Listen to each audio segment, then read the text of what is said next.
দীর্ঘ এক যুগেরও বেশি সময়ের বাংলাদেশের সর্বোচ্চ আদালতের রায়ের মাধ্যমে তার নিবন্ধন ফিরে পেল।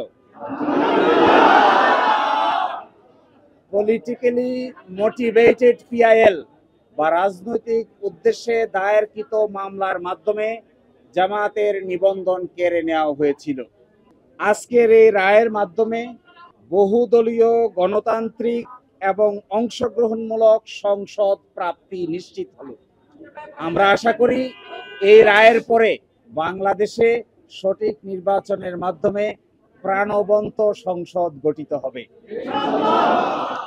জাতি, ধর্ম, বর্ণ, শ্রেণী নির্বিশেষে সকলেই তাদের ইচ্ছা অনুযায়ী ভোটাধিকার প্রয়োগ করে জামায়াতে ইসলামের নেতৃবৃন্দকে বেছে নিবেন, এটা আমরা প্রত্যাশা করি।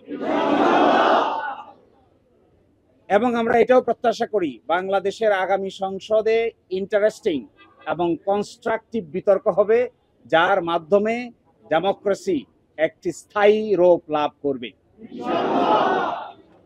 আজকে মাননীয় আপিল বিভাগ হাইকোর্টের যে রায় ছিলেন এই রায়কে বাতিল ঘোষণা করেছেন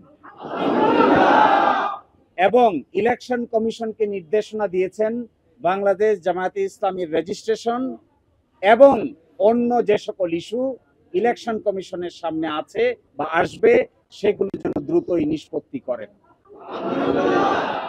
এর এই মাধ্যমে আজকে বাংলাদেশ জামায়াতে ইসলামী তার নিবন্ধন ফিরে পেল এবং প্রতীকের ব্যাপারটিও ইলেকশন কমিশনের সামনে রেফার করা হলো আদার ইস্যু হিসেবে। এই জন্য আমরা মামলার শর্ট অর্ডার চেয়েছি। আমরা আশা করি আগামীকালকের মধ্যেই মামলার সংক্ষিপ্ত আদেশ আমরা হাতে পাবো। এই সংক্ষিপ্ত আদেশ আমরা ইলেকশন কমিশনের কাছে অ্যাপ্রোচ করব। বাকিটা ইলেকশন কমিশন আইন অনুযায়ী অতি দ্রুত জামাতের নিবন্ধন এবং জামাতের প্রতীক বুঝিয়ে দিবেন, এটা আমরা প্রত্যাশা করি।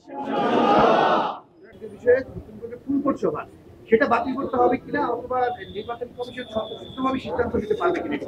যে আজকে যে ডাইরেকশন দিয়েছেন আপিল বিভাগ, সেই ডাইরেকশনে বলেছেন জামায়াতের রেজিস্ট্রেশন এবং অন্য কোনো ইস্যু যদি ইলেকশন কমিশনের সামনে থাকে তাহলে যেন ইলেকশন কমিশন এটা ডিসপোজ করে। এই অন্য ইস্যু বলতে আমরা বোঝাচ্ছি এটি হলো প্রতীক সংক্রান্ত ইস্যু। আমরা আশা করি ইলেকশন কমিশন নিবন্ধনের ইস্যু নিষ্পত্তি করবেন, একই সাথে অন্য ইস্যু হিসেবে দাঁড়িপাল্লা প্রতীকের ব্যাপারটিও নিষ্পত্তি করবেন।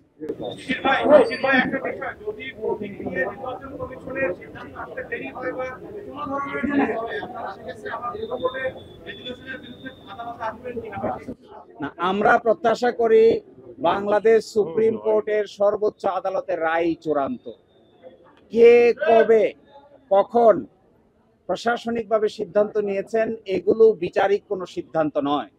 এই জন্য আমরা প্রত্যাশা করি ইলেকশন কমিশন রায়ের কপি পাওয়ার পরে অবশ্যই দ্রুততম সময়ের মধ্যে এই দুটো বিষয়ের সিদ্ধান্ত নিবেন এবং আমাদের প্রত্যাশা কার্যকর হোক, এটাই আমরা গভীরভাবে বিশ্বাস করি। আপনাদের সবাইকে অসংখ্য ধন্যবাদ ধৈর্য ধারণ করে এখানে কষ্ট করে সময় দেওয়ার জন্য।